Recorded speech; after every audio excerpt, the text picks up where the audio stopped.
my trolling with bro so much. I want him to get the win. Oh, oop, oop, oop, oop.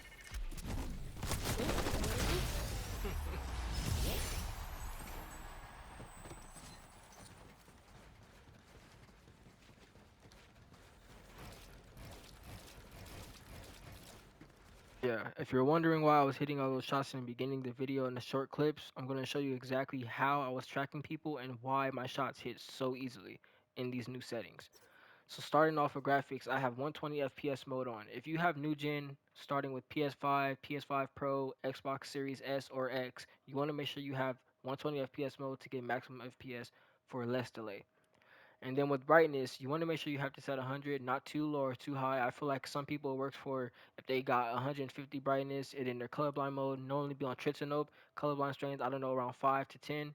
I have these things off because I personally see people way easier in the storm. Even outside the storm, I see less shadows. I can track people way easier in their next movement. Motion blur, I have this off, including interface, I have this off.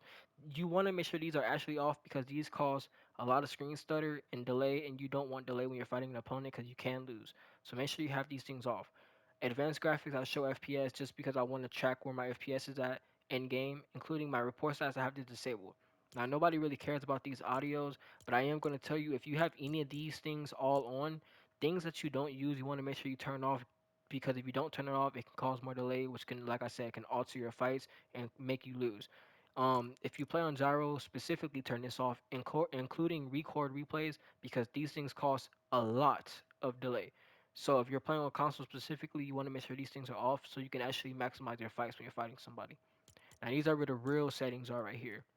So starting off with sensitivity, I got look sensitivity at 5 and my ADS at 5 also. People say that these settings don't work with advanced, but I call cap because when I cut these up lower or higher when I'm testing out my settings in map, it actually makes me play either horrible or better. So definitely I have mine stuck at 5 plus for both. And for my build mode, I have 2.0, 2.1. You want to make sure you have these in your look at sensitivity far apart because for example if you have this too high and you have this too high, for example I see a lot of people play with 46 and 46 or 47 47 and then this be at like 2, or I see some people play on 50 and 50 and then this be like at 2.4 or 2.5. You want to make sure you maximize these perfectly that reaches your sensitivity on here because that can make you track people way easier when you're fighting somebody. So going down, my advanced aim down sights is at 8 and 8. Like I said, not too fast or too slow. I can easily track people when they're in mid-air or when they're below me or in boxes when you spray. It can hit shots way more easier. It tracks them at the head. Going down, I play on linear. I don't play Expo. I used to play Expo, but I feel like it's a little too stiff for me. My aim assist is at a full 100. And then for my controller dead zone, I have my left stick at 5 and right stick at 6. My L2 release is both at 29. This is where everybody's asking me the new tweak zone. If you have not played Fortnite, there's a new added feature for tweak zone. It basically mimics a way you aim without having to move your right stick so far away just to hit somebody. It mimics how keyboard players aim with their mouse, but instead it's on controller now, and it's way easier for you to track. I have my tweak zone aiming at always on, and my tweak zone building at edit mode. Tweak zone, I recommend you have it at 15%. A lot of people like to test it on go higher. I feel like that's just too fast for me and too like unstable. So 15 is the best because it's not too fast or too slow. It's kind of still while you can still move it around a little bit, and that's definitely an advantage when you're fighting somebody that's shooting from long distance.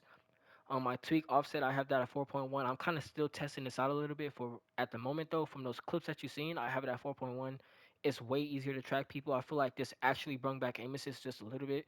When you get in their box, you are guaranteed winning if you have these settings on.